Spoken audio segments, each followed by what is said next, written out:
कैवल्यं दिव्यदृक्साक्षी आदिकर्तारं कृपानिधे प्रणतक्लेशनाशाय अनन्ताय नमो नमः। अल्पज्ञोऽहं सर्वज्ञोऽहं सत्शरणं जुगलरूपं त्वं नमामि। भगवान श्री करुणासागर महाराज की जय। सब कैवल सारे।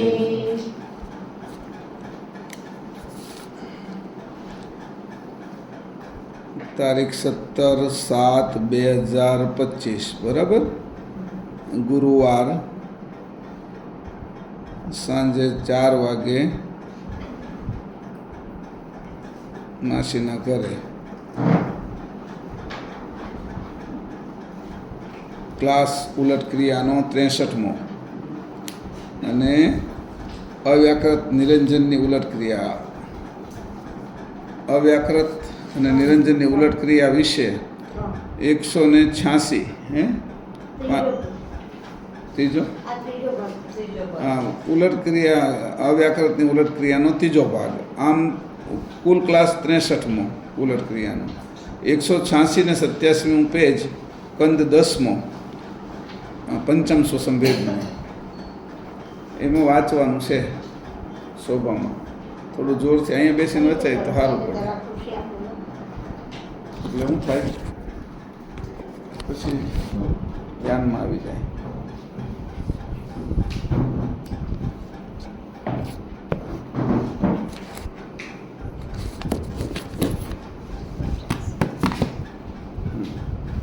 હવે સ્થાવર વિશે 5 ભાગ આવી જ ગયું છે. હજી એને સમજાવવાનું થોડું બાકી રહ્યું હતું. આપણે એ વિશેને થોડું આગળ લઈ જાય. 186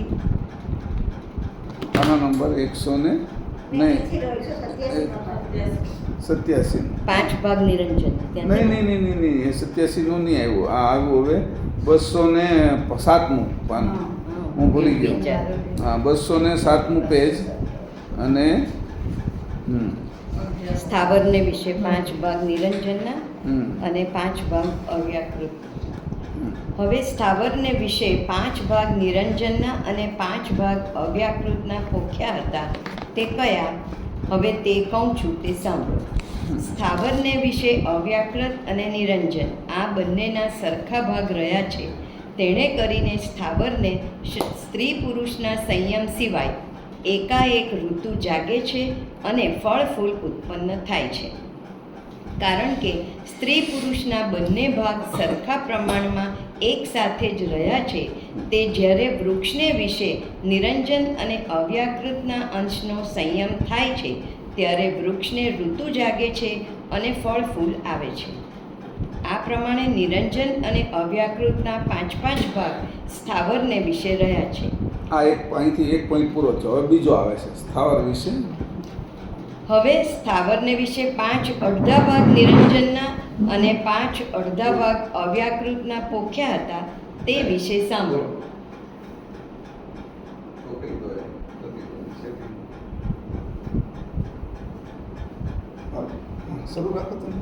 તેની તો સ્થાવરને વિશે વહેલી જાતિ થઈ છે. તે શા માટે તે કહું છું. નિરંજન અને અવ્યાકૃતના અડધા ભાગ કમતી પોખ્યા હતા.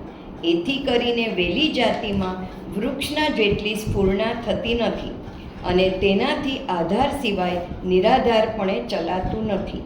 આ પ્રકારે સ્થાવરને વિશે નિરંજન તથા અવ્યાકૃતના 10 અડધા ભાગ રહેલા છે.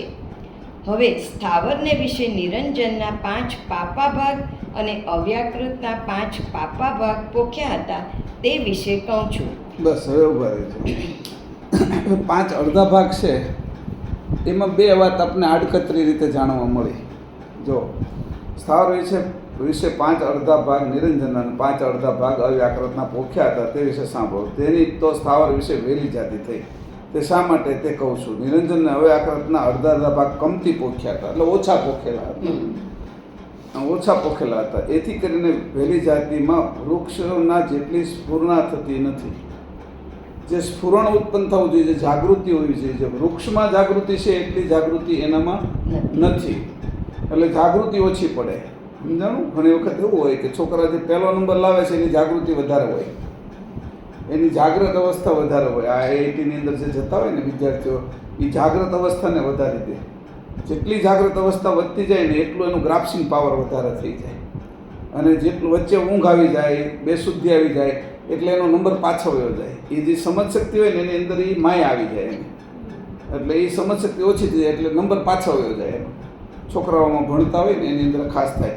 તો અહીંયા જે ભાગ છે એના કારણે આ ઘટના ઘટે છે. નિરંજનના અવ્યાકૃતના ભાગો જો બરાબર કરીને કોઈ વ્યક્તિ બેસે તો એનો પહેલો નંબર જ આવે.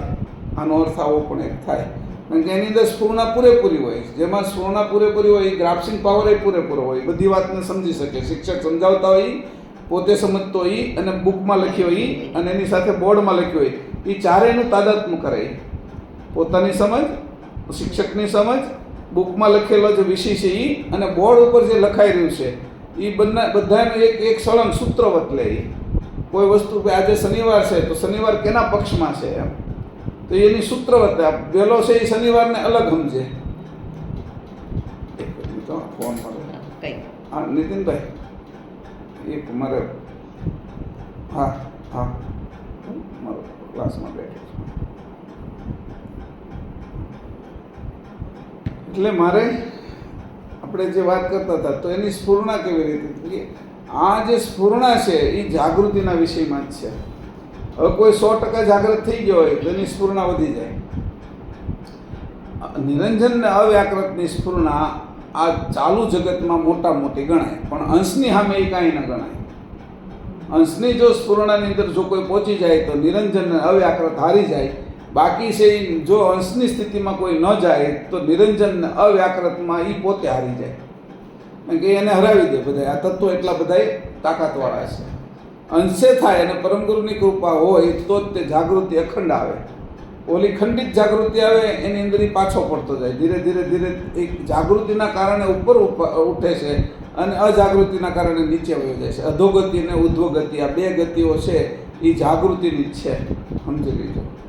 એટલે અહીંયા કીધું છે કે એ નિરંજન ને અવ્યાકૃતના કારણે એની જે ઓછા ભાગ પોખેલા એટલે એની સ્ફૂર્ણા ઓછી રહે છે. એની અંદર જે સ્ફુરણ થવું જોઈએ, જે એની અંદર ગ્રાસ્પિંગ થવું જોઈએ, પછી એની સામે એ જ્યારે પરીક્ષા આવે ત્યારે એ બંદરથી પાછું નીકળવું જોઈએ. તો એ જે નીકળે છે એ જ લખાય છે. પછી પાછું એને યાદ આવે, પરીક્ષા પૂરી થઈ ગઈ, પેપર હોય ગયો, પછી યાદ આવે કે મારે લખવાનું આ હતું, આ લખાઈ ગયું. એટલે એ જે સ્ફૂર્ણા છે, જે સમયે બોલવાનું હોય, જે સમયે કહેવાનું હોય, એ સમયે એ હાજર ન કરે કે એની સ્ફૂર્ણા ઓછી હોય. એટલે મારે કે આ તો ભૂલી ગયો, એ સમયે આ કહી દીધો તો સારું હતું, એમ પછી આપણે થાય. એનું કારણ છે સ્ફૂર્ણા ઓછી. આપણે ઘણી વખત બાજતા બોલતા હોય ને, પછી એવો પોઈન્ટ હોય ને કે એ પોઈન્ટમાં સામેવાળો હારી જવાનો હોય, એ સમયે આપણે ભૂલી જઈએ. પતિ પત્નીમાં ને એમાં છોકરામાં બહુ થાય, એટલે ત્યારે એ ભૂલી જઈએ. પછી આપણે પસ્તાઈએ કે આ એ સમય યાદ આવ્યો હોત ને તો એને મોઢા કહી દેતી, મોઢા એટલે તો એને ખબર પડે હતી કે કેવી, કે એ સ્ફૂર્ણા છે. જે સમયે જે વસ્તુ યાદ આવવી જોઈએ એ જ યાદ આવે ત્યારે સમજી લેવાનું કે એની જાગૃતિ વધારે છે. અને એનું કારણ છે નિરંજન અવ્યાકૃતના ભાગો અત્યારે બરાબર પોખેલા છે, એનું પ્રમાણ છે, બરાબર જાગૃત છે. તો સ્ફૂર્ણા ક્યારે કામ લાગે? ગ્રાસ્પિંગ તો તમે કરી લીધું, પણ જ્યારે પરીક્ષા આવે ત્યારે એ જ સમયે નીકળવું જોઈએ અને એના જે પ્રશ્ન પૂછ્યો છે એ જ જગ્યાએ લખાવવું જોઈએ, એ જ સમયે. તો સમજી લેવાનું કે તરત જ પાસ થઈ જાય. બધાને પ્રશ્ન પૂછ્યા ને એમ કીધું મને અર્જુન કે મને આંખ જ દેખાય છે, તો એ સમયે આંખ દેખાઈ ગઈ. પછી ઓલા બધા એમ કે પાછળથી કે અમને તો હકીકતમાં આંખ જ દેખાતી હતી પણ અમને કેરી કહેવાય ગયું મારે, એ કે ભીમ એમ કે. તો પાછું બીજું એમ કે ભાઈ મને છે એ થડ દેખાતું હતું મારે કહેવાય ગયું, કે મને પક્ષી જ દેખાતું હતું આંખ. પણ એ બધાની સમજ રાંધ્યા પછી ડાપણ જેવી છે, સમજાણું? જેને સ્ફૂર્ણા ઓછી છે એની હાલત શું છે, જે હોય ને ત્યારે એની કદર ન કરી શકે અને ન હોય ને ત્યારે એ વલખા મારે. એના માટે એને સ્ફૂર્ણા ઓછી કહેવાય. આ વાત સમજી લીધી. જ્યારે આપણે અગર વસ્તુ છે ત્યારે એની આપણે કદર ન કરીએ અને પછી જ્યારે વસ્તુ વહી જાય ને પછી જે આપણને પસ્તાવો થાય ને કે આ જો હતું ત્યારે મેં એની કદર ન કરી શક્યો, એવી રાંડ્યા પછીની ડાપણની વાત છે. આ એવું ક્યારેય ન થવું જોઈએ. એનું કારણ છે સ્ફૂર્ણા. અને નીચે છે કૃતમાં હંધાઈથી મોટી સ્ફૂર્ણા છે એ નિરંજનને અવ્યાકૃતની છે. પણ આપણે તો અંશે થવાનું છે. નિરંજનને અવ્યાકૃતની સ્ફૂર્ણા અથવા જાગૃતિ કેના કારણે છે? તો કે વિશેષ અંશના કારણે. કારણ કે વિશેષ અંશ થયા છે. આપણે સામાન્ય અંશ છીએ એટલે આપણી સ્ફુરણા ઓછી છે. એટલે વિશેષ અંશની અંદર વિશેષ સ્ફુરણા હોય કે વિશેષ અંશ થયા છે અને આપણે સામાન્ય છીએ. તો હવે અંશે થાય તો સ્ફુરણા આપણે એ જ આવવા મળે. વાત સમજી લો. સ્ફુરણાની અંદર કાંઈ ફરક ન પડે. એટલે મુદ્દો આને સમજતા આની અસર ક્યાં છે અવ્યાકૃત અને નિરંજનની, કે તમારી જાગૃતિ વધારે છે કૃતમાં, અને જાગૃતિ વધે છે એટલા માટે તમે કોઈ પણ સમયે ગ્રાસ્પિંગ પાવર વધારે હોય છે, તમે વસ્તુને ગ્રહણ કરી શકો. સ્વામી વિવેકાનંદ એકવાર વાંચે કોઈ પણ પુસ્તક તો એને યાદ રહી જતું હતું, પણ જ્યારે પછી બોલવાનું હોય ત્યારે એ ફટકનારાના કહી દેતા હતા, એ જ સમયે એને યાદ આવી જતું હતું. તો ઘણાને યાદ રહી જાય પણ પછી યાદ, મને એનું નામ આવડતું પણ ભૂલી ગયો. એ સામે આવે ને ત્યારે વાત કરો ને ત્યારે નામ ભૂલાઈ જાય, એટલે સ્ફુરણા ઓછી થઈ ગઈ. પછી વયો જાય ને પછી યાદ આવે એટલે એનું નામ તો સૌજીભાઈ હતું, આનું નામ તો મીનાબેન હતું. એ કે પછી ક્યાંથી આવ્યું? તો કે એ સ્ફુરણા ઓછી છે. નિરંજનના વ્યાકૃતના ભાગો અહીંયા કામ ઓછા કર્યા હતા, એનું પરિણામ છે. એ અહીંયા આપણે કીધું. આ સ્ફુરણાના વિશે તમને કીધું મેં, વિષય સમજવા માટે. તમને ધ્યાનમાં આવે કે જો અવ્યાકૃત અને નિરંજનના આ બાજુ એ વિશેષ અંશોના ભાગો વધારે હોય તો સ્ફુરણા પણ વધારે હોય, જાગૃતિ પણ વધારે હોય. હાલો આગળ પછી બીજી વાત કરી કે ના પોખ્યા. તેથી વહેલી જાતિમાં વૃક્ષ જેટલી સ્ફુરણા થતી નથી અને તેનાથી આધાર સિવાય નિરાધારે ચલાતું નથી. આ બીજો વિષય. સ્ફુરણા ઓછી થાય છે અને બીજું કે આધાર સિવાય નિરાધારે ચલાતું નથી. કેમ? કે અવ્યાકૃત અને નિરંજનના ભાગો ઓછા હોય એટલે એનો આત્મવિશ્વાસ ઓછો હોય. એ કોઈ પણ વાત કરે ને કે હું તમને કહેવાનો જ હતો, એ કે હું ન કીધું, મેં તમને વાત કરવાની હોય એ સમયે કે હું તમને ના પાડવાનો જ હતો, કે પાડવાની જ હતી, કે આ વસ્તુ આમ જ થવાની છે, આમ જ થવાનું, મને ખબર જ હતી, તમે કર્યું. પછી એને યાદ આવે. કારણ કેમ? કે એને એની અંદર આત્મવિશ્વાસ ઓછો હોય. આધાર છે એનો આત્મામાં આધાર જોઈને એ આધાર ઓછો થઈ જાય એટલે એને પાછળથી યાદ આવે. ત્યાં તો સમય ચૂકાઈ ગયો હોય. આ સમય જે ચૂકાઈ ગયો એનું કે નિરાધારપણે ચલાતું નથી, એને આધાર જ જોઈએ છે યાર. કારણ કે નિરંજનના અવ્યાકૃતના ભાગો ઓછા છે, જેના વધારે છે એના આધારે પાછા એ રહે છે. તો કેમ? તો કે આના અડધા ભાગ આના પોખેલા ને જે વૃક્ષને, એના કારણે જેના પાપા ભાગ પોખેલા છે ને એ અડધા ભાગના આધારે રહે, અને અડધા ભાગ જેને પોખેલા છે એને આખા ભાગો પોખેલા એના આધારે રહે. મનુષ્યના આધારે આ બધા જ વનસ્પતિ વેલીઓ આપણે ઉગાડી શકીએ, એનો ઉપયોગ કરી શકીએ, એને કાંઈ ખબર નથી. તો આપણી સ્ફુરણા વધારે છે એમ આપણો આધાર, આ બધાને આપણો જ આધાર છે. મનુષ્યના આધારે જીવજંતુ માત્ર જીવે છે અત્યારે. કારણ કે મનુષ્ય પહેલા નંબરની સ્ફુરણા છે અત્યારે, કારણ કે 10 ભાગ અને એ જાગૃતિ સાથે પોખેલા છે.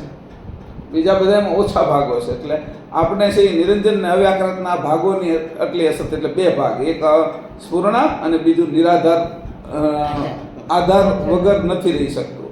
હવે આ પ્રમાણે આગળ સ્થાવરને વિશે. હવે સ્થાવરને વિશે નિરંજનના 5 પાપા ભાગ અને અવ્યાકૃતના 5 પાપા ભાગ પોખ્યા હતા તે વિશે કહું છું. તેની તો સ્થાવરને વિશે તૃણ જાતિ અને અલ્પ આયુષ્યવાન વેલી જાતિ થઈ છે, કારણ કે તેમાં નિરંજનના અને અવ્યાકૃતના અલ્પ અંશ રહ્યા છે. તેથી કરીને તે અલ્પ આયુષ્યમાં ફળી ફૂલીને વિલસી જાય છે. આ પ્રકારે નિરંજન અને અવ્યાકૃતના 10 પાપા ભાગ સ્થાવરને વિશે રહ્યા છે. ત્રીજી વાત મુદ્દો આવ્યો કે નિરંજનના અવ્યાકૃતના ઓછા ભાગો પોખેલા હોય તો આયુષ પણ ઓછું થઈ જાય.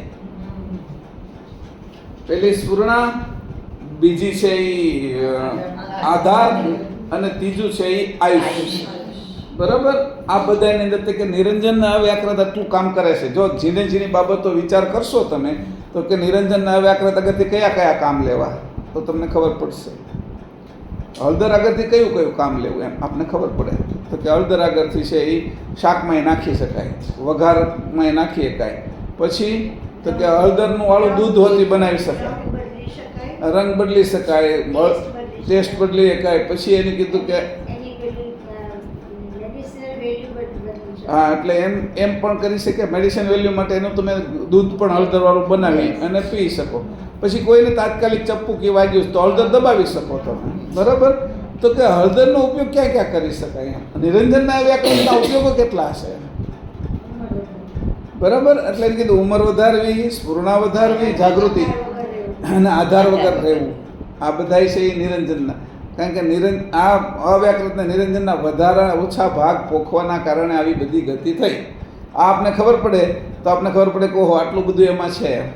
જે જાણે છે કે આપણા જ ઘરની અંદર રસોડાની અંદર રહેલા બધા જ જે છે મરી મસાલા એની પહેલે શું છે તો કે પેટમાં આફરો આવ્યો હોય, ગોળો ચડી ગયો હોય, પેટમાં દુખતું હોય, વાછૂટ ન થતી હોય તો તમારે વઘાણી પાઈ દેવાની અથવા વઘાણીનો લેપ કરી દેવાનો પેટ ઉપર, એટલે તરત બાળકને એને સારું થઈ જાય.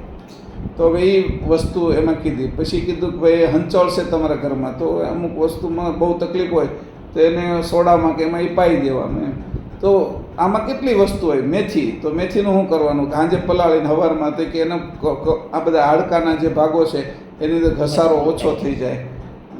અને જે વસ્તુ કીધી છે. પછી હૂંઠ, તો હૂંઠનો ઉપયોગ ક્યાં ક્યાં છે તો કોરોનાની અંદર વધારે હૂંઠનો ઉપયોગ કર્યો. જીભ નીચે રાખીને દાંત જીભની નીચે રાખીને હૂંઠની પેલી મૂકી દેવી, હૂંઠની ગોળી બનાવી દેવી.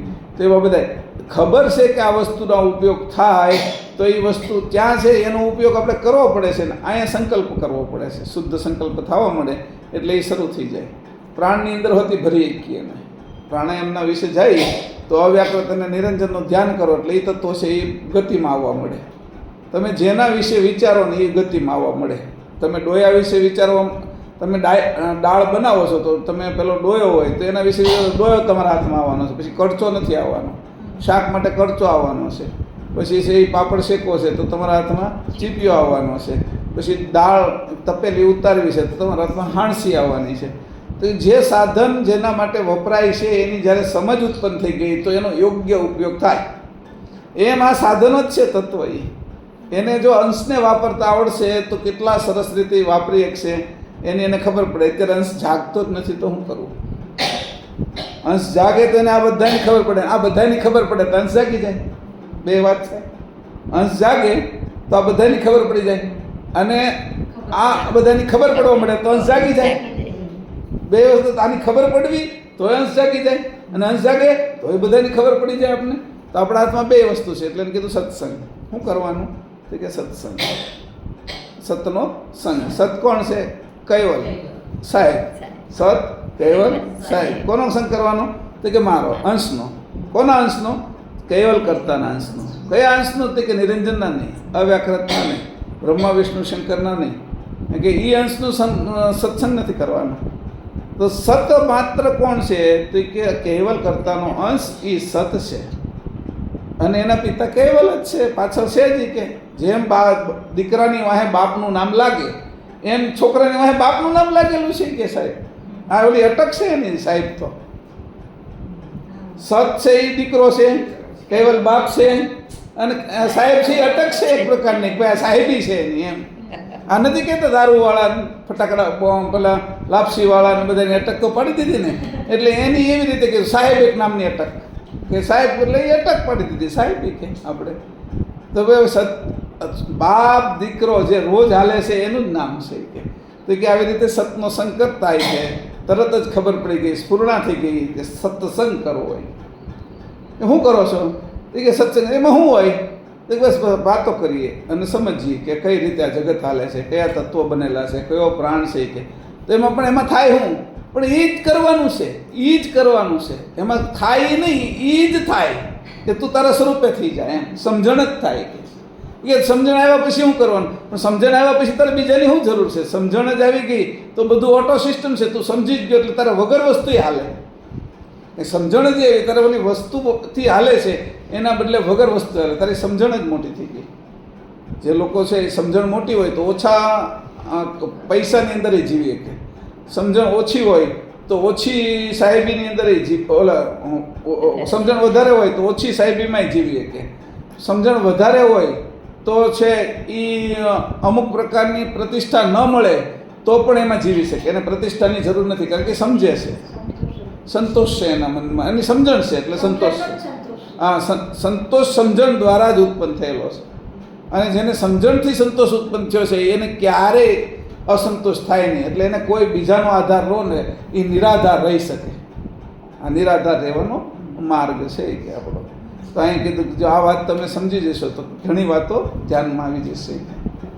એટલે આમાં ઝીણી ઝીણી બાબતો કાઢી છે આપણે. તમને ધ્યાનમાં આવે કે સતસંગ જ કરવો છે. એ એમ જાય તો શું થાય? પણ જે અમારી સમજણ પહેલાં 5 વર્ષ પહેલાં હતી એ આખી ફરી ગઈ. એનું શું? અમે હવે તત્વની દરેક ખબર પડી જાય, કોણ કયા કથામાં જાય છે, એની માટે શું કારણ છે, એની વાહે અંદરનો શું આશય છે, કયો સ્વાર્થ રહ્યો છે, એ મને ખબર પડી જાય છે. તરત જ ખબર પડે. બહુ બોલાવે છે એનું કારણ શું છે, આટલા બધા સંપ્રદાયો હાલે છે એનું કારણ શું છે, આને એટલું ઝઘડો કરે છે એનું કારણ શું છે, કયો ગુણ અત્યારે વર્તે છે એની અમને ખબર પડી જાય છે. આંખની અંદર આ જોવાની દ્રષ્ટિ છે, આ બોલવાની વાત છે, એની અંદર શું ગુણ હાલે છે અને કઈ રીતે એનું પરિણામ છે અમને ખબર પડી જાય છે. આ બધી વસ્તુઓ ફૂલ કેવી રીતે ખીલેલું છે, ના મધમાખી કઈ રીતે એની અંદરથી મધ કાઢે છે અમને ખબર છે, બીજાને ખબર હોય કે ન ખબર હોય અર્થની. તો જે વસ્તુ તત્વના કારણે અમારી સમજમાં વધારો થયો છે. એટલે હવે વધારો થયો એટલે શું? એટલે અમે કોઈ જગ્યાએ ભટકી ના જઈએ. અમે મોટું પદ આવે કે તમને વૈકુંઠ આપી દેવાનું છે હાલો, તો અમે એમાં ફસાઈએ નહીં. માછલી છે એને અળસિયું આપવામાં આવે કે લોટની ગુદી આપવામાં આવે અને એમાં પેલો આકડી ભરાવેલી હોય તો એમાં હવે અમે ન ફસાઈએ. અમને ખબર છે કે અમે એ લોટ ખાવા ન જઈએ. સમજાણું કે અમે ફસાઈએ નહીં. હવે વૈકુંઠ આવે, કૈલાસ આવે, ગૌલોક આવે તો એ લુગદી છે, એ લુગદીની અંદર પાછો કાંટો છે, એ કાંટાની અંદર અમે ન ફસાઈએ. આ સમજનો વિષય છે. અમે એટલે પહોંચ્યા. ઓલે કીધું તમને આવડ્યું? હું પ્રાણાયામ કર્યો તો કે ના એવું કાંઈ નહીં. આસન કર્યા તો કે એવું કાંઈ નહીં. કે તમે જાપ કરો છો કે ના એવું કાંઈ નહીં. તો તમે કરો છો હું એ કે ઉપવાસ કરો છો, તીર્થાટન કરો છો, તમે બધા સાથે રહીને કોઈ ઉપાસનાઓ કરો છો, પૂજા વિધિ છે તમારી. અમે જે કરીએ છીએ સત્સંગ એ જ અમારી પૂજા વિધિ. અમે જે કરીએ છીએ સત્સંગ એ જ અમારો ઉપવાસ. અમે જે સત્સંગ કરીએ છીએ એ જ અમારું તીર્થાટન, એ જ અમારું તપ. આ બધાની અંદર અમારું હવે આનાથી કંઈ જુદું નથી. એમ જે બધાય કરે છે એવું અમારે કંઈ જોતું નથી. અમને ખબર પડી ગઈ કે અષ્ટસિદ્ધિ નવનિધિ કેમ મળે છે. તો બહુ તપ કર્યું, એ બધાને મળ્યું, પણ એનાથી શું થઈ ગયું એની અમને ખબર પડી ગઈ. 5 મુદ્રિકાઓ સિદ્ધ કરી એની અમને ખબર પડી ગઈ. હવે અમે એનું શું કરીએ કે તત્વની રમતની ખબર પડી ગઈ અને મારી અંદર કામ કરે છે એની ખબર પડી ગઈ. હવે બીજે જોવા નથી જતો, તે કાંઈ તરત જ કીધું જો આને જુઓ તમે. એટલે સરસ રીતે આ વાત કરે છે અહીંયા. 3 વાત તો આપણે સીધી સમજાણી કે બહુ મજાની વાત હતી કે સ્ફૂર્ણા ઓછી રહેશે, નિરાધાર આધાર વગર નથી રહી શકાતું અને અલ્પાયુષ હોય છે. આ ઓછા તત્વો પોખેલા છે એના કારણે. હવે આગળ વાંચીએ. હવે સ્થાવરને વિશે 5 ભાગ નિરંજનના પોખ્યા હતા.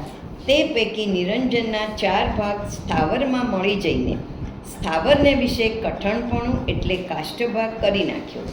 અને અવ્યાકૃતના 5 ભાગ પોખ્યા હતા. તે પૈકી 4 ભાગ સ્થાવરને વિશે મળી ગયેલા હોય સ્થાવરને વિશે પત્ર, ફૂલ, ગર્ભ અને ત્વચા ભાગ કરી નાખ્યો. હવે 1 ભાગ નિરંજનનો અને 1 ભાગ અવ્યાકૃતનો એ 2 ભાગ રહ્યા. તે પૈકી નિરંજનના 1 ભાગની સ્થાવરને વિશે પિંગલા નાડી થઈ અને તે આ પિંગલા નાડીમાં રહ્યો છે. હવે 1 ભાગ અવ્યાકૃતનો રહ્યો, તે સ્થાવરને વિશે ઇંગલા નાડી થઈ ને તે ઇંગલા નાડી વિશે રહ્યો છે. આ બંને નાડીઓનો સંયોગ થવાથી સ્થાવરને વિશે સુષુમ્ના નાડી થઈને સુષુમ્નાને વિશે રહી છે. સ્થાવરને વિશે આ ઇંગળા, પિંગળા અને સુષુમ્ના નાડી કયા પ્રકારે જણાય તે કહું છું તે સાંભળો. જ્યારે સર્વ વનસ્પતિના બીજ વર્ષા ઋતુકાળે પૃથ્વીમાંથી ઉદય પામીને ઉગી નીકળે છે ત્યારે દરેકને 2 પત્ર હોય છે, કારણ કે સર્વ વૃક્ષનું મૂળ અધોભાગે છે. આ અધોભાગ રહેલી પિંગલા નાડી પૃથ્વીના રસનું શોષણ કરે છે. તેણે કરીને બહાર જમણી બાજુના અંગે પત્ર ઉત્પન્ન થયું અને જે ઇંગળા નાડી કરીને પૃથ્વીના રસનું શોષણ થાય છે. તેણે કરીને બહાર સ્થાવરને વામ એટલે કે ડાબે અંગે પત્ર ઉત્પન્ન થયું. હવે આ બંને નાડીઓના સંયોગની જે સુષુમ્ના નાડી તે પૃથ્વીના રસનું શોષણ કરે છે. એથી કરી સ્થાવરને બહાર બંને પત્રોની વચમાં વૃદ્ધિ અંકુરના ડીર ભાગે એટલે કે ટોચે કૂપળ ઉત્પન્ન થઈ. આ પ્રકારે સ્થાવરને વિશે નિરંજન અને અવ્યાકૃતના વિભાગ રહેલા છે. હવે અહીંયા એટલી મજાની વાત કરી એમ કે ભાઈ જો કે ભાઈ આમાં જે 5 ભાગ અમે તમને કીધા જે પોખેલા છે, તો નિરંજનના સ્થાવરને વિશે જે 5 ભાગ પોખેલા છે એમાં 4 ભાગ તો કે કઠણતામાં જોઈએ કે કાષ્ટની કઠણતામાં.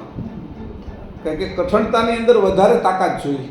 કોઈ પણ વસ્તુ વાપરવી હોય તો એને મક્કમ રાખવું હોય તો એમાં તાકાત બહુ જોઈએ. લચીલું રાખવું હોય તો એની અંદર બહુ તાકાત ન જોઈએ એમ. એટલે જે અત્યારે તાકાત જોતી હતી જે તો સ્થાવરને સ્થિર રાખવા માટે તાકાતમાં નિરંજનના ભાગો 4 વપરાણા. એમ પછી અવ્યાકૃતના છે તો એ અવ્યાકૃતના કઠણતામાં ન વપરાણા, પણ એને જુદા પાડ્યા: પત્ર, ફૂલ, ગર્ભ અને ત્વચા. એના વિશે એના 4 અવ્યાકૃતના. હવે આની કીધું પછી સ્થાવરની અંદર જે વનસ્પતિનું છાલ હોય, છાલ, એ છાલનો ઔષધિની અંદર વિશેષ ઉપયોગ થાય. નિરંજનના તત્વોનો જો આપણે ગ્રહણ કરવા હોય તો છાલની અંદર રહેલા તત્વો, છાલની અંદર આવેલું ગુંદર, છાલમાંથી ઉત્પન્ન થયેલો ગુંદર, એ બધાની અંદર વિશેષ તાકાત હોય. નિરંજનના ભાગો એમાંથી વધે. પણ જો તમારે ફૂલ, ફળ અને ત્વચા એની આ ત્વચા એની કીધું. ત્વચા એટલે જે સ્થાવરને થડની અંદર જે છાલ છે એ છાલ સિવાયની જે ત્વચા છે એ કેવી, જે કૂણી હોય એને ત્વચા કીધું, પણ પહેલાને તો છાલ કીધું છે. ત્વચા અને છાલ, છાલ જે જામી ગઈ છે, કડક થઈ ગઈ છે, એ છાલ છે. અને કડક ભાગ છે એ, અને જે એની વચ્ચેનું જે એનો મોભો કહેવાય, એને જે એ વચ્ચેનું થડ, એ બધા જ નિરંજનના ભાગો છે. એની અંદરથી જે ગુંદર વગેરે જે એની અંદરથી નીકળતી વસ્તુ છે, એની અંદરથી નિરંજન તત્વોની એનું સેવન કરવાથી નિરંજન તત્વ વધે. એટલે આ લોકો જે પથ્થરની અંદરથી જે રસ નીકળે એને શિલાજીત કહે. તો શિલાજીતને એનો જો પ્રયોગ કરવામાં આવે એ ગુંદર જેવો જ હોય, તો એનો ઉપયોગ કરવામાં તો નિરંજન તત્વની તાકાત વધે. અને જ્યારે ગર્ભ, આ કોઈ ફળ ફૂલના ગર્ભ છે, પાન છે અને એના ફૂલ છે, એના જે ભાગો, કુમળા ભાગો છે, અમુક ભાજીઓ ખાઈ છીએ આપણે, તો એ બધી જે વસ્તુ છે તો એની અંદરથી અવ્યાકૃતના ભાગોનો વધારો થાય. આ 2 વસ્તુ થઈ. એક અહીંયા સાથે એની કીધું કે આ 2 વિશે છે એ જે જમણી બાજુના મૂળ, આમ આખું જે છોડ ઉગવાની શરૂઆત થાય તો 2 બાજુ એના મૂળ કાઢે, જમણી અને ડાબી બાજુ. તો જમણી બાજુ જે મૂળ કાઢે છે એમાંથી જે શોષણ કરે છે એની અંદરથી જમણી બાજુ પાંદડું આવે છે એ પિંગળા નાડી થઈ, અને ડાબી બાજુના મૂળમાંથી જે શોષણ થઈને ઉપર જાય છે અને ડાબી બાજુ જે પાંદડું આવે છે એ ઈડા નાડીના કારણે આવે છે, અને મધ્યમાંથી જે બીટ થાય છે એ ઉપર સુષુમ્નાનું થાય છે જ્યારે ફૂલી નીકળે છે. તો હવે બીજી વાત કરી તો આવું આપણામાં થાય છે. આપણી જે જમણી અને ડાબી બાજુની જે ભાગ છે, જમણો ભાગ એટલે પુરુષનો, જમણું પડખું એટલે પિંગળા નાડી અને ડાબું પડખું ઈંડા નાડી, તો એના અર્ક જે ખેંચાઈને ઉપર જાય છે તો 500 પાંખડી ઉપર સ્ત્રી અને પુરુષની થાય છે. સૂર્યનાડીની 500 સહસ્ત્રદળ કમળની પાંખડીની અંદર સૂર્યનાડી એટલે આપણી પિંગળા નાડી, એની 500 પાંખડી છે એમાંથી પુરુષના અંકુરો પાકે છે, અને આ બાજુ છે એનો અર્ક ઉપર જઈ અને ડાબી બાજુ છે તો નારીના અંકુરો પાકે છે. તો નર નારીના અંકુરો જે રીતે અહીંયા દેખાડ્યું છે એ રીતે અહીંથી પણ નીચેથી જ આપણું શોષણ થાય છે. આખા શરીરના તત્વો છે એ ઉપર બાજુ જાય છે. આમ તો જે સ્થૂળ તત્વો છે અને જે ઉપરથી આવે છે એ છે એ ઉર્જાના તત્વો છે. ઉર્જાના ઉપરથી ખેંચાય છે. વનસ્પતિ તે જે સૂર્યને પછી વનસ્પતિ છે એ સૂર્યના કિરણોને ખેંચીને પોતાની અંદર ઉતારે છે એ ભાગ, અને વાયુ જે લે છે શ્વાસમાં એ ભાગ એ ઉપરનો છે. પણ નીચેના જે તત્વો છે ભૂમિ તત્વના, એ આપણે જે આંતરડામાંથી જે તત્વો જાય છે એનો જે અર્ક થાય છે એ અર્ક છે એ શુક્રાણુ સુધી ઉપર પહોંચે છે, સૂક્ષ્મ શુક્રાણુ થાય છે એના. તો આવી રીતે કરીને એની કીધું કે જે આપણામાં થાય છે એ જ વસ્તુ વનસ્પતિમાં થાય છે, પણ વનસ્પતિની વસ્તુ આપને દેખાતી નથી, છતાંય એનો અભ્યાસ કરવાવાળો એને જાણી જાય છે કે કેવી રીતે એનો અભ્યાસ કરવો. એમ આ રીતે કરીને ત્વચા ભાગ રહ્યો. હવે આ ભાગ નિરંજન અને અવ્યાકૃતના એ 2 ભાગ રહ્યા. તે પૈકી નિરંજનના 1 ભાગની સ્થાવરને વિશે પિંગળા નાડી, એટલે આ નાડીઓ હતી આપણે બતાવી દીધી. ભાઈ તમે એવું નહીં માનતા કે મનુષ્યને તે ઈડા પિંગળાને સુષુમ્ના હોય છે, પણ વનસ્પતિને પણ ઈડા પિંગળાને સુષુમ્ના હોય છે. બંધારણ કેટલું વ્યવસ્થિત રીતે કર્યું છે કરતા એની અહીંયા આપણે ઓળખાણ કરાવી દીધી. સુષુમ્નાના અહીંયા નીચે આગળ હાવ પાના નંબર 208માં હવે અહીં કીધું અધો ભાગ રહેલી પિંગલા નાડી પૃથ્વીના રસનું શોષણ કરે, તેને કરીને બહાર જમણી બાજુના અંગે પત્ર ઉત્પન્ન થયું, અને જે પિંગળા નાડીને કરીને પૃથ્વીના રસનું શોષણ થાય તેને કરીને બહાર સ્થાવરને વામ ભાગે ડાબે અંગે પત્ર ઉત્પન્ન થયું. હવે આ બંને નાડીના સંયોગની જે સુષુમ્ના નાડી થઈ તે પૃથ્વીના રસનું શોષણ કરે, એથી કરી સ્થાવરને બહાર બંને પત્રોની વચમાં વૃદ્ધિ અંકુરના દીઠ ભાગે ટોચે કૂપણ ઉત્પન્ન થાય છે. વૃદ્ધિ ક્યાંથી થાય છે? તો કે બંનેના સંયોગથી. કોઈ પણ વસ્તુનું વૃદ્ધિ કરવી હોય તો બંનેનો સંયોગ જોઈએ. હવે નિરંજનને અવ્યાકૃતના સંયોગથી વૃદ્ધિ થાય છે, તત્વો પણ વધે છે. અહીંયા એ રીતે જ વાત કરી તો કે એ રીતે એના તત્વો પણ વધે છે. એટલે વધારો કેવી રીતે કરવો? કે પોખણ તો એટલું જ છે અમને, તો પોખણમાં વધારો કેવી રીતે કરવો? તો કે નિરંજનના અવ્યાકૃતના ભાગોને એકત્ર કરી એટલે સુષુમ્ના નાડીને ચલાવી અને આ લોકો પોતાની અંદર જ તે આ તત્વોનો જમાવ કરે છે. જે યોગીઓ તપસ્વીઓ છે એ શું કરે છે? તો કે સુષુમ્ના નાડીને વધારે ચલાવે છે. ઈડા પિંગળા સુષુમ્નાની અંદર એ ટોપ લેવલ ઉપર બ્રહ્મરંધની અંદર એને સ્થિર કરી નાખે, એટલે તત્વોનો જમાવ કરે છે. અને આ તત્વોનો જમાવ જે થાય છે એના કારણે એ શક્તિશાળી રહે છે. એટલે 12 વર્ષ સુધી છે રઘુરામજી મહારાજ બેઠા રહીએ કે આના કારણે, કારણ કે સુષુમ્નાને જગાડે છે અંદરથી, બે ઈડા અને પિંગળાને અટકાવી દે છે.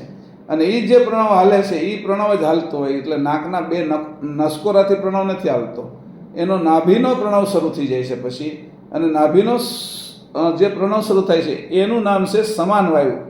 એટલે પ્રાણ અપાન સમાયુક્તમ, એટલે એ સમાન વાયુ છે એનો પ્રણવ હાલે આકાશ તત્વનો. રોશન સમીરા નથી ખબર એને, એટલે એ નથી ચલાવતા. એટલે એનું ન્યાજ તે રોશન સમીરા છે ને એ જ જગ્યાએ છે એ સમાન વાયુ છે. એટલે એ સમાન વાયુમાં આવી જાય ને તે એમ સમજવા મળે કે અમને રોશન સમીરા થઈ ગયો, એટલે સિદ્ધિઓ મળવા મળે, પ્રણવ ઉપર જવા મળે. એટલે પણ રોશન સમીરા એ જુદો છે, એ બ્રહ્મ સુધી પહોંચાડે છે અને સમાન વાયુ આજ્ઞા ચક્ર સુધી પહોંચાડે છે.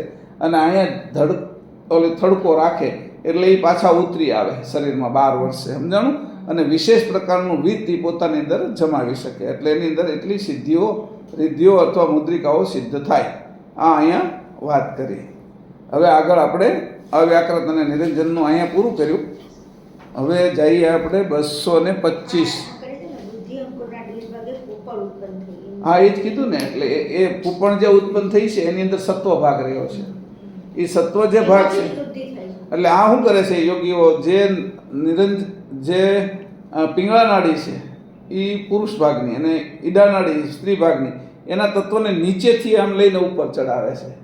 આ પૃથ્વી છે આપણી, તો એ શું કરે છે? ઉર્જાનો એક સ્ત્રોત છે. આખી આ પૃથ્વી છે તો ગોળ, બરાબર? તો ઉર્જા કેવી રીતે ગતિ કરે? તો કે આ ઉર્જા આમ ગતિ કરે, બરાબર? આ રીતે આ બે બાજુથી આમ ગતિ કરે, પછી અહીંથી આમ જાય, આખો રાઉન્ડ કર્યા કરે. આમાં આ ઉર્જા ફર્યા કરે, આની ઉર્જા આવી રીતે ફર્યા કરે. તો આ જે ઉર્જા ફરે છે પૃથ્વીની અંદર, આ પૃથ્વીનો જે ભાગ છે એની અંદર આ જે ઉર્જાનું જે ફરવું એ એનું આખું લેયર થઈ ગયું. આની બહાર નથી જઈ શકતા આપણે, આ લેયર થઈ ગયું, સમજણ? કે આની બહાર જાય ને તો જીવ જીવી નથી શકતો. ઉર્જાની અંદર રહીએ કે એને આપણે શું કહેવાય એને એટમોસ્ફિયર, તો એને આપણે એટમોસ્ફિયર કહીએ. પણ આ ઉર્જા નિરંતર નીકળ્યા કરે. જે રીતે લોહી ચુંબકની અંદરથી ચુંબકીય તત્વ એમનો નીકળ્યા જ કરે, એમ આ નીકળ્યા જ કરે. આમ આપણી અંદરથી નીકળ્યા કરે નિરંતર ઉર્જા. અને એ ઉર્જાને પકડી લેવી પાછી. આ શું કરે છે? એની ઉર્જાને પાછી નીચેથી લઈ લે છે. ઉત્તરમાંથી ખેંચે અને દક્ષિણમાંથી કાઢે, પાછી ઉત્તરમાં લઈ લે. આવી રીતે એનું સર્કલ કર્યા કરે છે, સમજો? એવી રીતે ઉર્જાને છે એ જેને આવડી ગઈ તો એ લાંબો સમય સુધી એ જીવન જીવી શકે. એનું ઉર્જા એ ચડાવે છે કેમાંથી? તો કે સુષુમ્નામાંથી.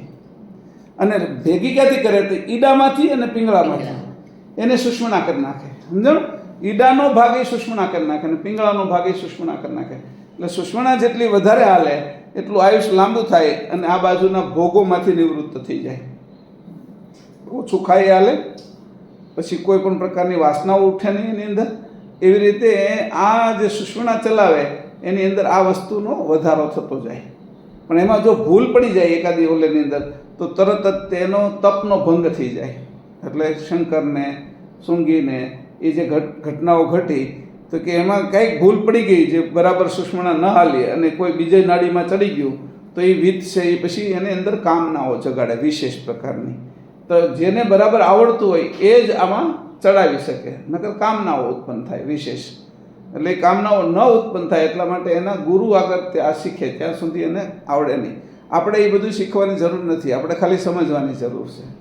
આ લોકો યોગીનો માર્ગ છે, આ લોકો તંત્રનો માર્ગ છે, બરાબર, આ તપનો માર્ગ છે. આપણે એમાં જવાની જરૂરિયાત નથી. આપણે ખાલી સમજી લીધું એટલે આપણને ખબર પડી કે આપણે અંશે છીએ, એને આ કાંઈ જરૂર પડતી નથી, બરાબર. એ બાયપાસ થઈ ગયો એને. આપણે હમણાં અમે પહેલાં જતા ને વડોદરા થઈને જવું પડતું આપણે વચ્ચેથી અમદાવાદ. હવે બાયપાસ થઈ ગયું, તમારે બાયપાસ થઈ જાય, કંઈ વાંધો નહીં. અને બધે સિટીમાં હવે બાયપાસ કરી નાખ્યા. હા, ઘણાની અંદર ઉપરથી રોડ બનાવી નાખ્યા એટલે એ બાયપાસ થઈ ગયું. ઘણાની સાઈડમાંથી કાઢી નાખ્યા. તો આપણે એવી રીતે ઉપરથી બનાવી નાખવાનો રોડ, એટલે બ્રિજ બનાવી નાખવાનો, એટલે હેઠેનું ગામ આખું હેઠેથી વહી જાય, બાયપાસ થઈ જાય. તો અહીંયા એવી રીતે કીધું, જો આ વસ્તુને સમજવાની આપણે. હા, વૃત્તિથી જ લઈ જવાનું. કારણ કે સત્સંગ કરવાનો આની શું છે તો કે સત એટલે અંશ, અને અંશમાં એનું અંશનું મૂળ સાધન શું છે જેના કારણે આ બધું હાલે છે તો કે વૃત્તિ. તો આપણે તો વૃત્તિના જ ભજનથી પહોંચી જઈએ તો પછી બીજી હું માથાકૂટો કરવી? મારી વાત સમજાય છે તમને? વૃત્તિનું જ ભજન એવું મસ્ત થઈ જાય છે કે વૃત્તિથી જ પહોંચી જવાય, તો પછી બીજી માથાકૂટ શું કરવી? કારણ કે વૃત્તિ જ સર્વસ્વ છે. પહેલાં એ વૃત્તિને જ મજબૂત કરે છે. તો આપણે પહેલેથી જ વૃત્તિમાં જ આપણે વૃત્તિ થઈ ગઈ. હવે વૃત્તિમાં જ વૃત્તિ નાખી દઈએ તો બેંક બેલેન્સ વધતું જ જાય. પૈસા જે આપણે બેંકમાંથી વ્યાજના આવતા હોય એ બેંકમાં જ પાછા મૂકી દઈએ એટલે ચક્રવૃત્તિ વ્યાજ થઈ જાય. એમાં ને એમાં જ મુકાઈ જતા. પછી એને કંઈ આપણે વાપરવાની જરૂર નથી. એટલા બધા પૈસા છે આપણે વાપરવા, છોકરાનો વાપરવા, એવી કંઈ જરૂર નથી. નહીં વાપરવાથી પણ હું જીવી શકું છું એ જરૂરિયાત છે કે મારે એટલા વધી ગયા એની મારે જરૂર નથી. કોઈ વૃત્તિ પહેલાં તમે એમ કીધું લાખ રૂપિયા મૂક્યા ને હવે દર મહિને છે એ મને 1000 બીજા આવે છે અને 12 મહિનાના મને 1,12,000 થઈ ગયા. પછી 1,12,000નું વ્યાજ મળવા મળ્યું તમને. પછી બીજા વર્ષે છે એ 1,30,000નું વ્યાજ મળવા મળ્યું. તો એવી રીતે કરતાં કરતાં એ છે 1 કરોડ રૂપિયા થઈ ગયા. તો તમે વિચાર કરો કે 1 કરોડ થઈ ગયા તો મારે એની જરૂર ન પડી, તો મારે હવે એ તેલ લેવા ગયા પૈસા જ હું એના વગર તો હકાવી શકું છું ને. એટલે હવે તમારું જે મન ત્યાં ચોટેલું હોય ને પૈસા 1 કરોડ છે ત્યાંથી મન ઉખડતા વાર ના લાગે કે એમ રોજ ગણતા હોય.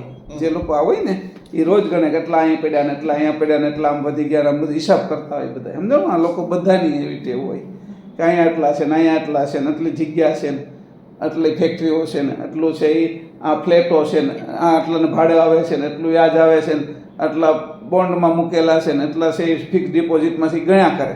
એ ગણ્યા કરે એમાં 10 વર્ષ કાઢી નાખ્યા કે 25 વર્ષ કાઢી નાખ્યા. એના વગર હાલ્યું એ નફો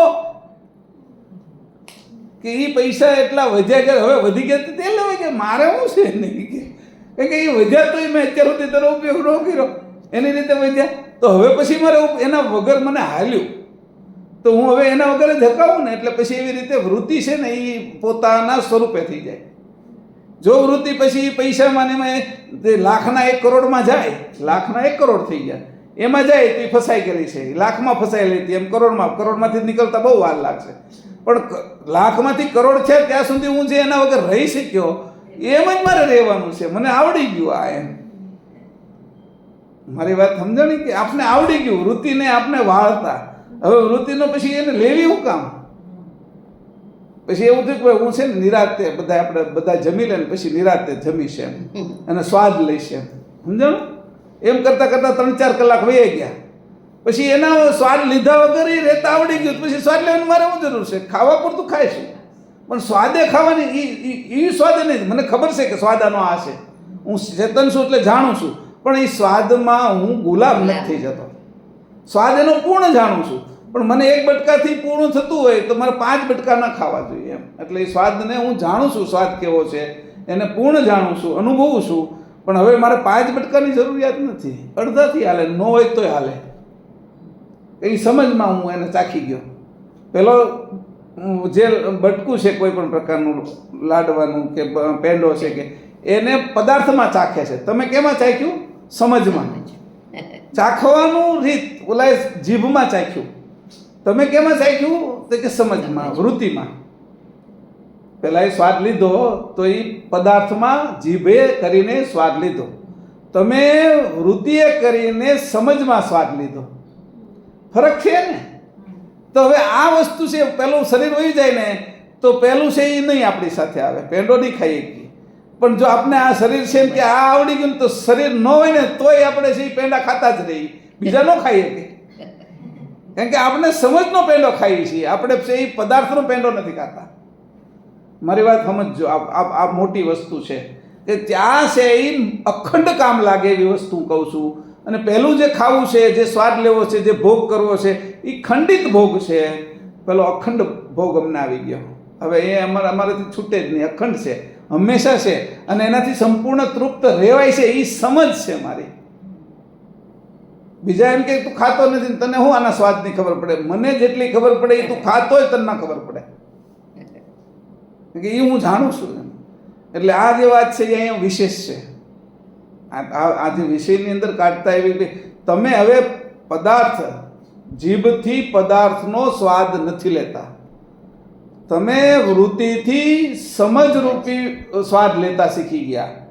આ મોટામાં મોટી વસ્તુ છે. અને આ વસ્તુ શરીર ન હોય તોય કામ લાગે, અને શરીર ન હોય તો કામ લાગે એટલે હું? એટલે શરીર છે એ જન્મ, જીવન અને મૃત્યુ એ ખંડિત ભાગ છે, અને હું અખંડ છું. એટલે અખંડની સ્ફૂર્તિ મને રહે, અખંડની જાગૃતિ મને રહે, અને અખંડ મારો ભોગ રહે. મારો ભોગ છે એ ખંડિત નથી. મારો ભોગ મને કોઈ પણ પ્રકારની ટેવ નથી પાડતો. મને એક જ ટેવ છે, અને એ મને ગુલામ નથી રાખતી. મને મારી આ ટેવ હંમેશા સ્વતંત્ર કરે છે. કેનાથી? મૃત્યુથી. કોનાથી? નિરંજનથી. આ ટેવ મને નિરંજનથી છૂટો કરે છે. આજે આ સમજ છે એ કાળ પુરુષથી છૂટો કરે. કાળ કોને લાગ્યો? તો કે નામ, રૂપ અને ગુણને. નામ, રૂપ અને ગુણ એ શરીરને છે. અંશની વૃત્તિને, અંશને નામ, રૂપ અને ગુણ નથી. જો વૃત્તિનું કોઈ રૂપ નથી, વૃત્તિનું નામે નથી, આ તો આપણે પાડ્યું છે. એને ખબર નથી વૃત્તિને. એ વૃત્તિ તો અલગ છે ને, ચેતન અંશ, એની બધા ઉપર નામ પાડ્યા છે. એટલે અંશ સ્વતંત્ર પક્ષ ધારણ કરે છે, અને બાકીની જે આપણે અંતસ્કરણ છે એ પરતંત્ર પક્ષ ધારણ કરે છે. આપણે અખંડ પક્ષના ઉપાસી છીએ, એટલે આપણે સત્સંગ કરીએ છીએ, અને સતનો જ સંગ કરવાની આપણી ઈચ્છા છે. એટલે મૂળ વસ્તુ છે કે નિરંજનને કાળની ઉપર આપણે નીકળી જઈએ છીએ. આ વાત જાણીએ તો ઉલટક્રિયા આ જ છે નિરંજનના વ્યાકરણની. ફરીથી કહું, આ વસ્તુ ફરીથી તમે યાદ કરજો એટલે તમને ધ્યાનમાં આવે. જે પેંડાનો સ્વાદ, પદાર્થનો સ્વાદ હું જીભથી લઉં છું, એ જીભથી લેવાનો સ્વાદ, એ સ્વાદ થોડો સમયનો છે. પણ એ પેંડાની ધારણા અને પાછી 100%, એ ધારણાથી મને ખબર પડે કે 2 કલાક ન ખાધો, 4 કલાક ન ખાધો, 2 દિવસે ન ખાધો મેં, એટલો મેં એને રોકી રાખ્યો. અને એ રોકી રાખ્યો તોય હું મસ્ત જીવી શક્યો. તો મારી પદાર્થની કોઈ જરૂરિયાત છે નહીં. હવે મારે એનો સ્વાદ લેવો હોય તો મારી જેવો સ્વાદ કોઈ નહીં લે. કે હું બટકું લઈશ ને તો એનો સ્વાદ હું પૂર્ણ લઈ શકીશ. જે ઓલો 50 ખાઈ જાય ને તો એને સ્વાદ નહીં આવે. એટલે મને એના સ્વાદની મને ખબર પડશે. હું એને ખાઈશ ત્યારે એને સ્વાદે કરીને ખાઈશ. ઓલો છે એ મૂર્ખ છે કે એ એને ખાધા જ કરે છે, એને કંઈ તૃપ્તિ થતી નથી. એને સ્વાદ જીભે લાગેલો છે, અને મેં સ્વાદ વૃત્તિથી લીધો, અને વૃત્તિથી સમજણ દ્વારા લીધો. આ સ્વાદની જેને ખબર પડી ગઈ એ બાકીના બધા જ સ્વાદોથી પર થઈ જાય, અને એ કોઈમાં ફસાય નહીં. જેટલા ફસાણા એ સ્વાદમાં ફસાણા. માછલી તે ફસાણા એ સ્વાદમાં. 5 ઇન્દ્રિયના સ્વાદ જુદા જુદા, અને 5 ઇન્દ્રિયના સ્વાદની અંદર આપણે ફસાઈ નહીં. એટલે કીધું કે ભાઈ મારી વૃત્તિ તો અંશની છે, અને જે વૃત્તિ જ્યાં ભેગી થઈ છે એ હું અંશ છું. જે હું મને મહેશ માનું છું એમ માનવામાં મને હું વાંધો છે? એકવાર આને ખોટું જો મને મહેશ માનું છું ને, છે તો નહીં જ ને. તો તમે ખોટું અંશ તો માનો, તમે હકીકતમાં છો પાછા અંશ નથી, એવું નહીં. તમે ખોટું તો માનો. શરૂઆત તો ખોટાથી કરો, પછી તમને ખબર પડશે હકીકતમાં હું અંશ જ છું. એવી રીતે કરીને મારી આરાધના મેં શરૂ કરી, નિજ ભાવની આરાધના કરી. પ્રભાવમાંથી હું નીકળી ગયો. આ નિજ ભાવની જ્યારે આરાધના શરૂ કરી એટલે નિરંજન ના વ્યાકૃતની ઉલટ ક્રિયા થઈ ગઈ આખી. હજી હાલશે થોડો સમય, હું સમજાવીશ ધીરે ધીરે આગળ. પણ આ ઉલટ ક્રિયા તો અહીંયા જ દેખાડી દીધી તમને કે નિરંજનને આવ્યાકૃતને તમારે વટવું હોય તો હું કરવાનું, અને નિરંજનને આવ્યાકૃતને આ બાજુ તમારે તત્વો વાપરવો હોય તો એના ભાગો કેમ વધારવાના. તમે ભાગો વધારો છતાં પણ તમને એ પકડે નહીં. શરીરના વિષયમાં તમે સામર્થ્યતા નિરંજનને આવ્યાકૃતથી લો, લીધા પછી એ સામર્થ્યતાના કારણે તમે ગુલામ ન થઈ જાઓ, એની તમને આદત ન પડી જાય.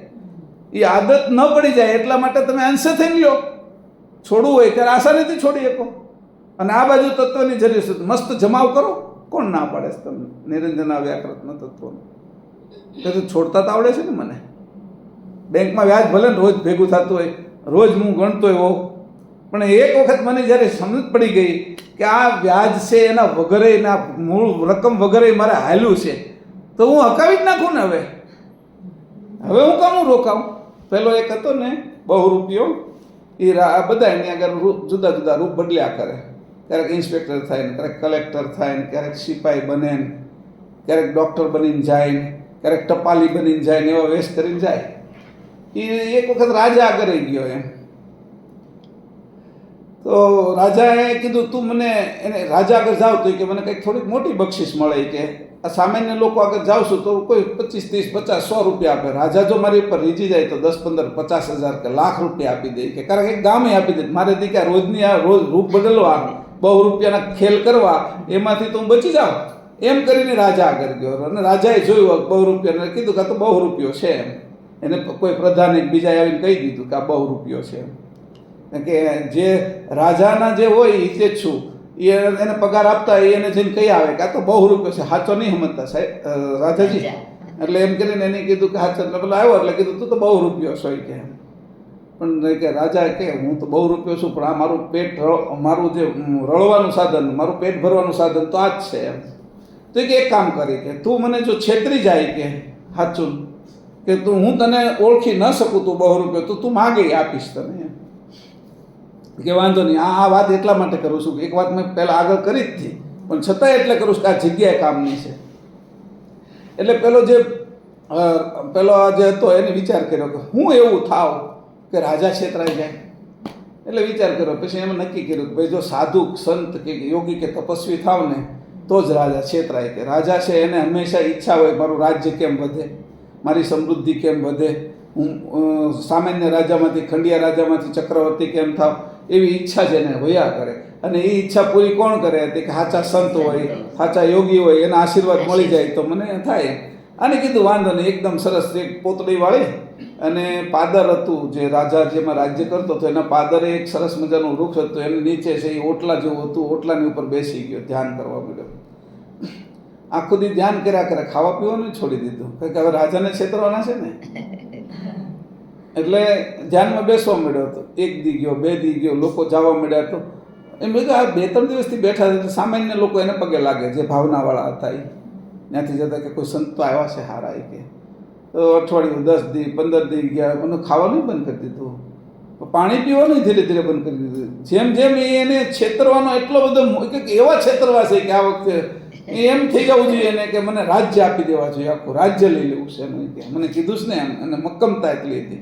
એ મક્કમતાથી 15 દી, મહિનો, 2 મહિના, 6 મહિના ગયા, દાઢી બાઢી વધી ગઈ, બધું તે નખબખ આ તે બધું વધી ગયું. ને એ તો બેઠા છે એને. એમાં ખબર પડી બધા જે નગર શેઠો જવા મળ્યા, પછી પ્રધાનો જવા મળ્યા. જે પ્રધાન ઓલાને હળી કર્યો કે બહુ રૂપિયો છે એ જ પ્રધાનના દર્શને આવ્યો. ઓહો, એ કેવા મહારાજ છે. એ જ પ્રધાને આવીને પછી રાજાને કીધું કે મહાત્મા એ કે આપણા 5-6 મહિનાથી કે આપણે રાજ્યમાં બેઠા છે કે, અને એટલા બધા કે એને તપસ્વી છે, કોઈને સામું જોતા નથી, ખાધું પીધું નથી, કે અમે બધાએ બધી તપાસ હોતી કરી લીધી, રાત્રે હોતી યુવાનોને જગાડ્યા અને જોઈ લીધું કે, પણ એ કે એમાં ટસમસ નથી થતા. કે એના સાચા સંત છે કે જો કે આપણે એના શરણમાં જઈ અને આપણી ઉપર જો એ રાજી થઈ જાય તો આપણે તો ચક્રવર્તી સમ્રાટ થઈ જાય. જે રાજાને, જે પ્રધાને એમ કીધું તો આ બહુ રૂપિયો છે, એ જ એને માનવા માંડ્યો અને એ જ રાજાને લઈને આવ્યો. 6-8 મહિને એ જેને પગે લાગવા માટે આખું એનું જે રસાલો લઈને એમાં મોતી, નાન, તેન, ફૂલ ને હાર ને એવું બધું લઈને રાજા આવ્યો, પગે પડી ગયો, સાષ્ટાંગ દંડવત પ્રણામ કર્યા, બધું કર્યું. પછી એને વિનંતી કરી કે ભાઈ તમે અમારા રાજ્યમાં આવ્યા છો, નાન તેન ઘણું બોલ્યા. પછી આની પાછી આંખ ખોલી. પછી આંખ ખોલ્યા પછી એને ખબર પડી કે આનો હવે મને સ્વાદ મળી ગયો છે. કે 6-8 મહિના સુધી હું ભૂખ્યો રહી શકું છું, પાણી વગર રહી શકું છું, આનો સ્વાદ મળી ગયો. ત્યારે હવે આ રાજાને શું કહેવાની જરૂર છે કે તો હું બહુ રૂપિયો છું, મેં તને છેતરો એ તે. હવે હું એને છેતરવા જાઉં તો હું છેતરાઈ જાય છે. જે મને આ પ્રાપ્ત થયું છે એટલા સમયમાં એ મારું હોઈ જશે. એટલે તરત જ એને કીધું કે હું આવ્યો હતો તો તમારા પહેલાં માટે, તમને છેતરવા માટે, પણ હવે હું છેતરાઈ જાય છે કે એટલે મને કાંઈ જોતું નથી, આ ખાધા પીધા વગર હાલે છે તો હું તમારે ખાવા પીવા હાટું હું કેમ તમારે હાથ લાંબો કરવો કે હું હતો તો બહુ રૂપિયો પણ આજે સંત થઈ ગયો છું કે એમ આ જે પ્રક્રિયા થશે એની અંદર આપણી પણ આ જ સ્થિતિ થવાની છે. આપણે હોતી પ્રક્રિયાની અંદર ધીરે ધીરે શરૂઆત તો આપણે સ્વાર્થથી કરી કંઈક ને કંઈક, ચાલો માં સાંભળે છે બીજા સાંભળે, પણ ત્યાં સુધીમાં પછી આપણને ખબર પડી કે ઓહો આ તો આવું છે કે પછી હવે બીજા બધાની અંદર હું મન કોરવું એમ કરીને મન છે એ હાવ શાંત થઈ જશે, આ બાજુ આવી જશે. હવે રાજાને કે હવે તો હું મહાન સમ્રાટ થઈ ગયો છું કે હવે મને આ બાજુનો કાળે મારી એક એવું નથી કે હવે રાજ્યની મારે શું જરૂર છે, મેં મારા શરીરને એવું ટ્રેન કરી દીધું. એમ આપણી સમજને આપણે એવી ટ્રેન કરી દીધી, એટલી સમજને એવી સમજાવી દીધી, એટલી પાકી કરી નાખી, એવી પરિપક્વ કરી નાખી કે હવે પાછા ન પડીએ આમાં આપણે. એટલે અહીંયા કીધું આ નિરંજનને હવે આકૃતિની ઉલટ ક્રિયા જ આ સમજવાની છે આપણે. અહીંયા હજી આગળ હવે પાના નંબર આ મેં પ્રસંગ કીધો ને એના ઉપરથી પાકું કરી લીજો.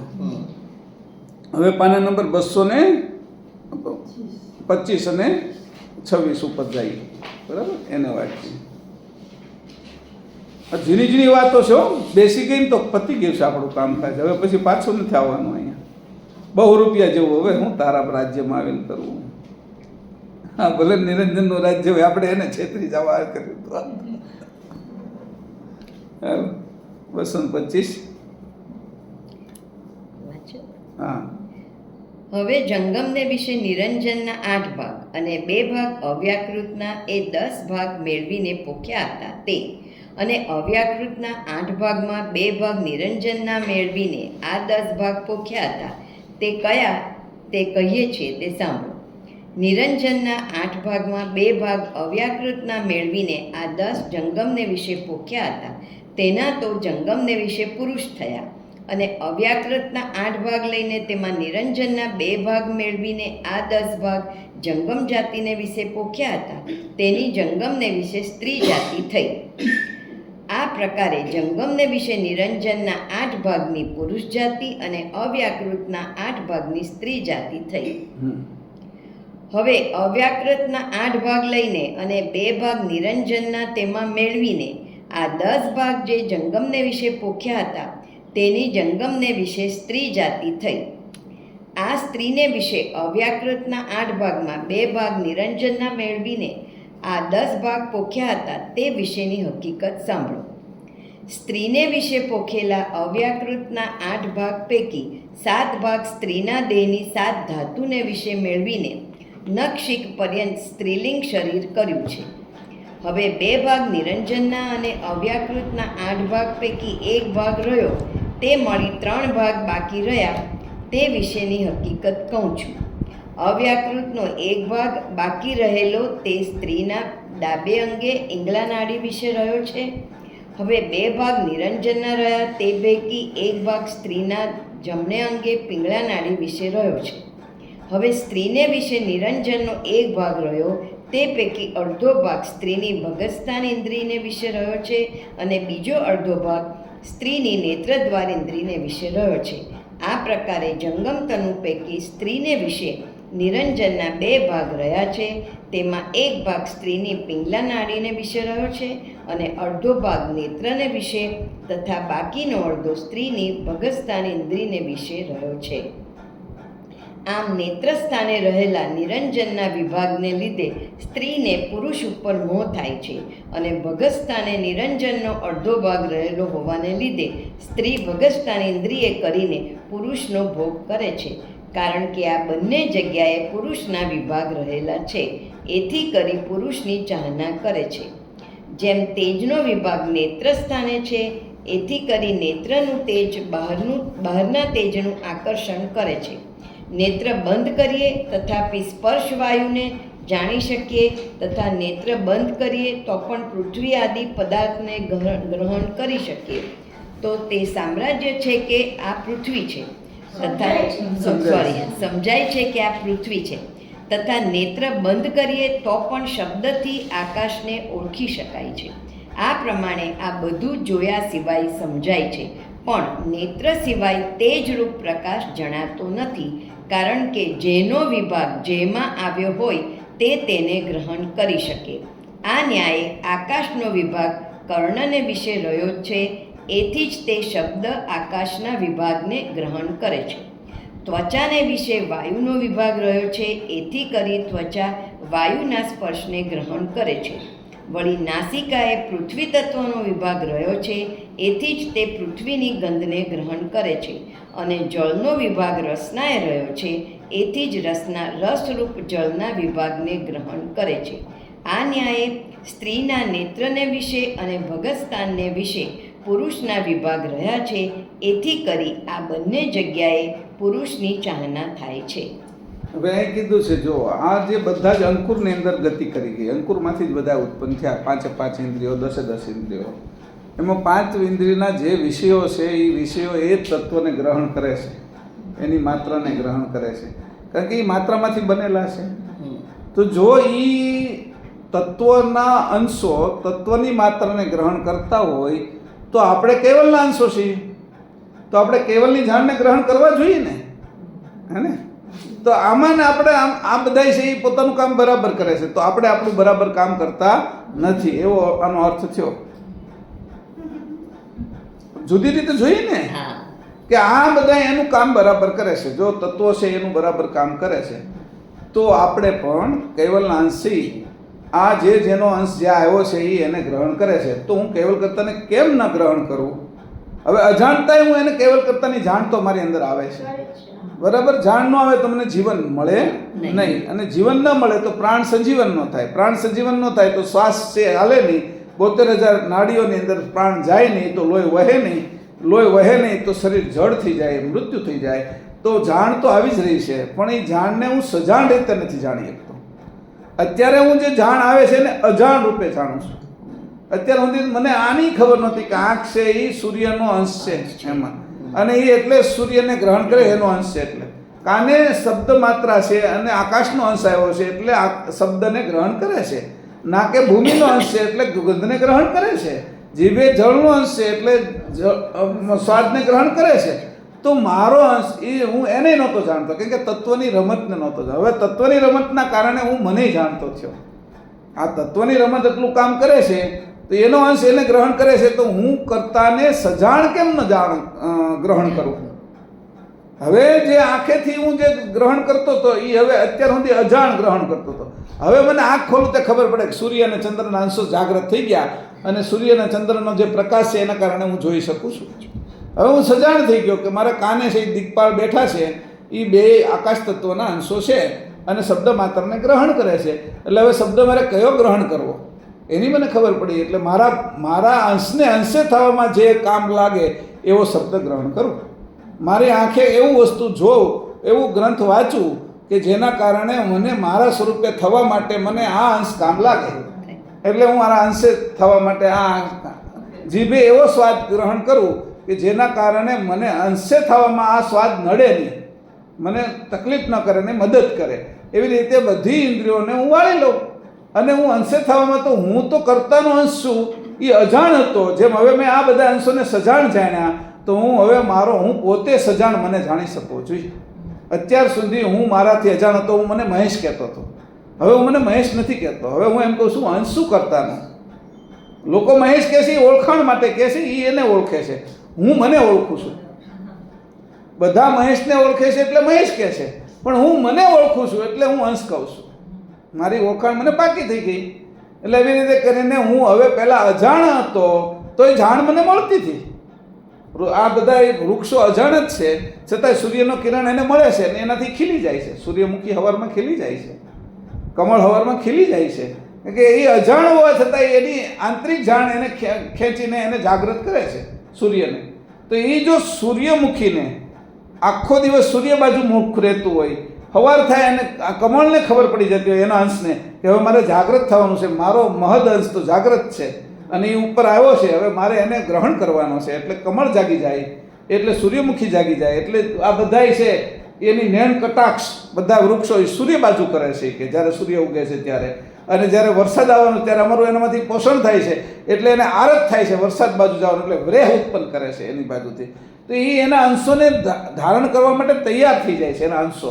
તો હું હવે એવો જે અજાણ છે આ બધા વૃક્ષોની, એ અજાણતાથી ધારણ કરે છે બધું. તો એમ હું અત્યાર સુધી જે જાણ હતી, હું જીવન હતો એ અજાણતાથી ધારણ કરતો હતો, હવે સજાણ થઈ જાય છું. એટલે હું અંશ છું ને, હવે હું જાગ્રત થઈ જઈશ. હું જાગૃતિથી કર્તાને જાણીશ. હવે પહેલાં હું માને ઓળખતો નહોતો, તો એ મા છે એની મારું પોષણ કરતી હતી. પણ હું જ્યારે 2-3 વર્ષનો થયો ત્યારે મારી મા છે, મારી માનો હું વિષય છે, મારી મા સાથે મારો હું સંબંધ છે, એની મને ખબર પડી. 10, 15, 20 વર્ષનો છે તો સંપૂર્ણ મને ખબર પડી ગઈ મા વિષયમાં. અને એ જે મને ખબર પડી એટલે હવે માને હું જાણીને મા કહું છું. ઓલો તો મારો ભાવ હતો એટલે હું માની સાથે જોડાયેલો હતો, તો મા પોષણ કરતી હતી. પણ જ્યારે હું સજાણ રૂપે હું એની સાથે જોડાઉં ત્યારે માના બધા જ ગુણધર્મો મારી અંદર આવી જાય. એવી રીતે હકીકતમાં મા તો મારા કેવલ કરતા છે, અંશના તો એની સાથે મારે સજાણથી જોડાવવું છે. અત્યાર સુધી હું અજાણથી હતો જોડાયેલો. આ વિષય અહીંયા આવો આવે છે કે અવ્યાકૃત અને નિરંજનની ઉલટ ક્રિયાની અંદર અહીંયા જે આ વાત કરી કે નેત્ર આને જોઈ શકે છે, એના 2 ભાગ અહીંયા કરીને મૂકેલા છે. તો એ ભાગ તો આપણે અહીંયા 2 ભાગ થયા ને, અંશનો જાણનો ભાગ અને કર્તાની મહત સુધાર જાણ. આપણે 2 ભાગ થયા ને એ રીતે એને રીતે કીધું કે ભાઈ જો અડધો ભાગ છે નિરંજનનો ભગસ્તાને મૂક્યો, અડધો આંખમાં મૂક્યો, બરાબર છે. તો જે હા, તો એની ચાહના કરે તો હું કેમ કરીને મારા અલ્પ જાણથી મહત સુધાર જાણની ચાહના ન કરું? અમારે ચાહના કરવી છે ને. આજે માએ કીધું ને આ વિષય કેટલો ગહન છે. તો કે જે રીતે આ ચાહના ઉત્પન્ન થાય છે નિરંજનના અવ્યાકૃતની, એમ મારી અલ્પ જાણ એ મહત સુજાન જાણની ચાહના શા માટે ન કરે એમ? અને મારે એની જ ચાહના કરવી જોઈએ. અને મારો વિષય જ છે કે હું મનુષ્ય થયો છું, આ બીજા બધા પશુ પક્ષી કે એ આ નહીં કરી શકે, દેવો એ નહીં કરી શકે. દેવોની અંદર એનું કાર્યની અંદરથી જ નવરા નથી થતા. તો હું મનુષ્ય થયો છું તો મને આ એક બેનિફિટ છે, અથવા મને આ નફો છે, અથવા મને આ એક પ્રકારની વિશેષ સુવિધા આપી, એટલે અનામત આપી છે મને. આ અનામતનો હું હારામારો ઉપયોગ કેમ કરું? એટલે આ ન્યાયનો ઉપયોગ કર્યો કે ભાઈ ન્યાય કરીને તમે જુઓ. એટલે જે ન્યાય અહીંયા કરીને તમે જોયું એ કર્તાની મારા અંશની અંદર અલ્પ જાણ છે, અને કેવલ કર્તાની મહત સુજાન જાણની સાથે મારે એક કરવી છે. આ રીતે કરીને મારી એકતા મારે કરવી છે. તો આ વિષય આજે છે ને એ અહીંયા ચાહનાનો વિષય છે. મારી ચાહના ક્યાં? અહીં કીધું નિરંજનના અંશની અને અવ્યાકૃતના અડધા ભાગની ચાહના છે એ એકબીજાને કરે છે. તો પણ મારી ચાહના ક્યાં? હું કોને ચાહું? એ તો નિરંજનના અંશને ચાહે છે, અવ્યાકૃતના અંશને ચાહે છે. મારી ચાહના ક્યાં રહી? હું ક્યાં? એટલે મારા અલ્પ જાણને હું મહત જાણની અરે ચાહનામાં જાઉં તો હું સમજી લઉં કે મારી ચાહના હવે બરાબર જગ્યાએ લાગી અને એ પૂરી થવાની. હવે હું મારી અખંડ સ્થિતિને પ્રાપ્ત કરીશ. હવે આ ખંડિત સ્થિતિમાંથી મારી મુક્તિ થઈ ગઈ. હવે હું એમાંથી મોક્ષ થઈ ગયો. આને જ હું સાચો મોક્ષ કહું છું, સાચો આને મુક્તિ કહું છું.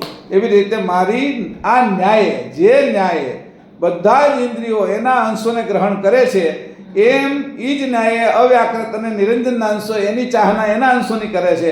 એમ હું કેવલ કરતાનો અંશ હું મારી અલ્પ જાણે કરીને મહત જાણની ચાહના શા માટે ન કરવું? એટલે મારી ચાહના તો એની જ હશે, અને એ ચાહના 24 કલાકની હશે. મારી કલાક 2 કલાક એવી મારી ઉપાસના નહીં હોય. ઓલા લોકો કલાક 2 સવારે સાંજે કલાક 2 48 મિનિટ 2, કોઈ છે 96 મિનિટ 2, કોઈ 144 મિનિટ 2, અને 3 ઘડી સુધી 2, 3 જુગલ ઘડી સુધી. મારી એવી આરાધના નથી. બેસું એવી મારી આરાધના નથી. હું 24 કલાક કોઈ પણ કાર્ય કરતા એની જાણ સાથે એકરૂપ રહીશ, અને એકરૂપ છું જ. હું અજાણમાં હતો, હવે જાણીને છું. આ વસ્તુ આજે આપણે શીખીશું. આજનો ક્લાસ એના માટે મહત્વનો છે, અને 3-4 વાર સાંભળજો એટલે તમને વધારે આમાંથી સૂઝ પડે. શ્રીમદ કરુણા સાગર ભગવાન કી જય. સત કેવલ સાહેબ.